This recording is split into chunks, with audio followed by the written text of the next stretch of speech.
Bollywood heroine తన చిన్న వయసులోనే లైంగిక వేధింపులకు గురికావడం ఇప్పుడు హాట్ టాపిక్గా మారింది. తనే స్వయంగా చైల్డ్హుడ్లో తనకు జరిగిన చేదు అనుభవాన్ని చెప్పుకుంది. బాలీవుడ్ టెలివిజన్ హీరోయిన్గా మంచి గుర్తింపు తెచ్చుకున్న అంజలి ఆనంద్ తన జీవితంలో జరిగిన చేదు ఘటనను రీసెంట్ ఇంటర్వ్యూలో తెలియజేసింది. తనలాంటి పరిస్థితి మరొక అమ్మాయికి కలగకూడదని కూడా కోరుకుంది.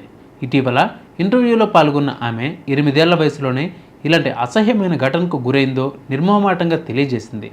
అంజలి ఆనంద్ బాలీవుడ్లో ఇప్పుడిప్పుడే హీరోయిన్గా మంచి మంచి అవకాశాలను అందుకుంటుంది. చివరిగా బాలీవుడ్ స్టార్ హీరో రణ్వీర్ సింగ్ సరసన రాఖీ ఔర్ రాణీకే ప్రేమ కహానీ చిత్రంలో నటించింది. గాయత్రి పాత్రలో ప్రేక్షకులను అలరించింది.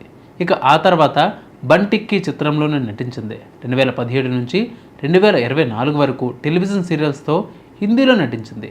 ఆడియన్స్లో తనకంటూ స్పెషల్ ఇమేజ్ని క్రియేట్ చేసుకుంది. ఇప్పుడిప్పుడే వెండితెరపై వెలుగుతూ తన కెరీర్ను వేగవంతం చేస్తుంది.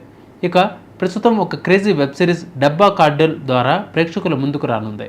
క్రైమ్ డ్రామాగా రూపొందిన ఈ సిరీస్ ప్రముఖ ఓటీటీ సంస్థ నెట్ఫ్లిక్స్లో అందుబాటులో ఉంది. సౌత్ హీరోయిన్ జ్యోతిక కూడా ఈ సిరీస్లో కీలక పాత్ర పోషించింది. ఇక అంజలి ఆనంద్ కూడా నటించడం విశేషం. అయితే ఈ సిరీస్ ప్రమోషన్స్లో భాగంగా అంజలి ఆనంద్ ఇంటర్వ్యూ ఇచ్చారు. ఆ సమయంలోనే తన చిన్ననాటి చేదు అనుభవాన్ని ఓపెన్గా చెప్పినట్టు బాలీవుడ్ మీడియాలో వార్తలు వస్తున్నాయి. చూసారుగా బిబ్బాల్డ్ బుల్లిన్ అప్డేట్స్. మరిన్ని అప్డేట్స్ కోసం మా ఛానల్ 10 TV 24/7 ఫాలో అవ్వండి.